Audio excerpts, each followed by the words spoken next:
today's video is on Going Coastal by Crawford. It was such a good read, honestly. Like, I feel like everyone needs to read this book. Just the way she wrote it, like, she had really good pacing.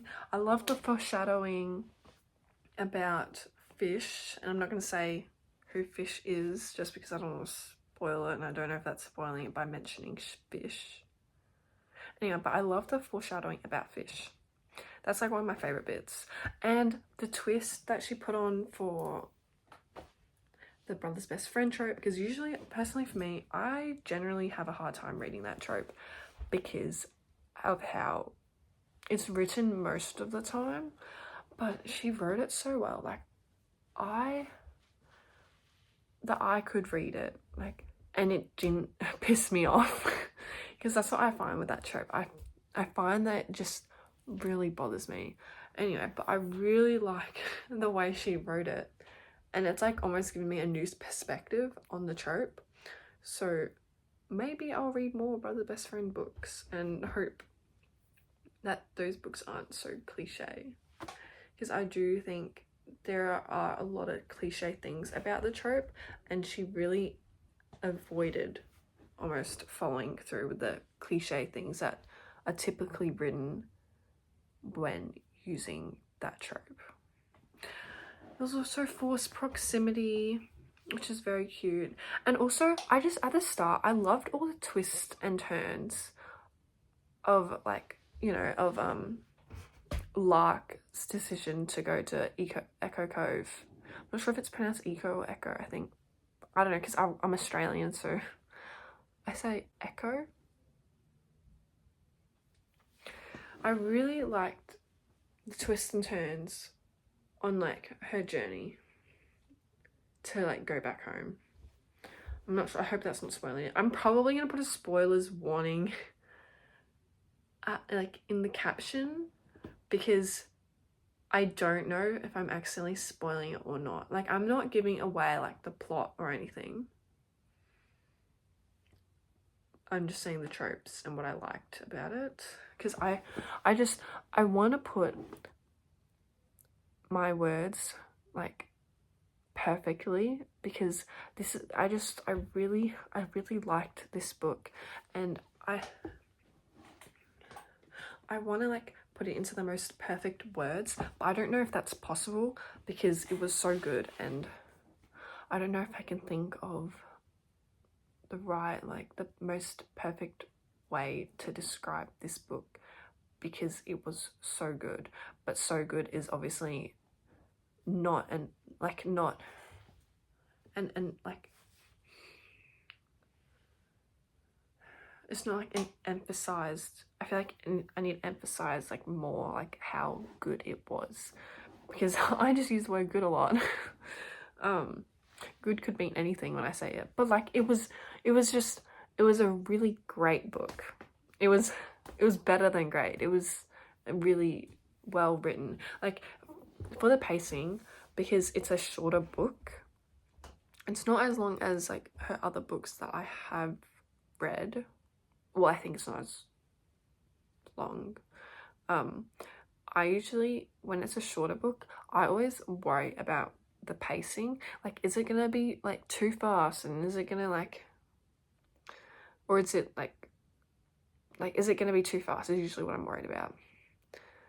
But I feel like she paced it really well. Like, I thought it was really nicely done. And then also, I feel like she really, because it's the first book to her series, her new series, I've felt like she did it really well to almost like make the reader intrigued in her other characters, whilst, you know, focusing on like the main characters. Like, I'm really interested in to know Keelan's story. I hope I said his name right. Keelan. Wait, I'm gonna check. I'm gonna go search up to see if I pronounced that right. Okay, I've come to the conclusion. I'm pretty sure I pronounced it right. The pronouncer thing was saying Keelan, but I'm pretty sure I said Keelan. But I think that's because I'm just I don't know. Anyway, I'm really interested in Keelan now because I want to know what like happens with him, because he's just a very interesting side character. But also I found her ex-best friend really interesting as well. Like a really interesting character. I did feel a bit bad for her ex-best friend, but at the same time I didn't. But like I kind of feel bad, but like I hope they resolve their issues. I don't know. I'm just really interested in the other characters, like the side characters, and like the people like in her hairdressing store.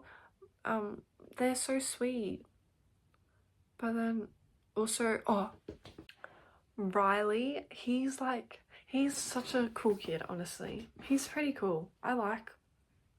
I'm intrigued about Riley. I'm intrigued about Keelan. I'm intrigued about Kelsey. I'm just intrigued about all these side characters now. Oh my god, I just realized something. The cover. I really liked how she incorporated, like, you know, it's so cute how their individual shops that are completely different are like right next to each other, and it's so cute. I don't know. I like Liam's nickname for Lark. That's Little Cactus. I think that's really cute because it's really like, because Liam really loves plants and things. He loves plants, and I think it's a very unique nickname. Whereas I don't really like the other nickname he gives her, because I feel like that's very like cliche nickname to give someone that has like red hair or like a streak of red in their hair, you know what I mean? Which you could probably guess what the nickname is, I reckon, but I'm trying not to spoil it. I'm trying my best. I don't think I am, but if I am, I'm sorry. But I'm not saying what's like happened or anything. And I really want to read the next book whenever that comes out. But yeah, that's all I have to say. It was a really good book, and you should all read it. All 18 subscribers of mine, you should be reading this book. It's really good. You should read it. It's very cutesy and wholesome. But to be fair though, it's a very spicy book. Just so it is open door romance. And if you're not into that, then I guess I'd say you could skip some of the spicy chapters, but at the same time, like, for example, chapter 25, there is an important moment in that chapter, but it's also a spicy chapter. But it has like an important like key moment in the chapter, you know what I mean? So it's like, so it's really good. It's a really good book, and everyone should read it, I reckon. And she's like an indie author, and so we should all be supporting our indie authors. Yeah, so go read it. Go read Going Coastal by Holly Crawford. You better.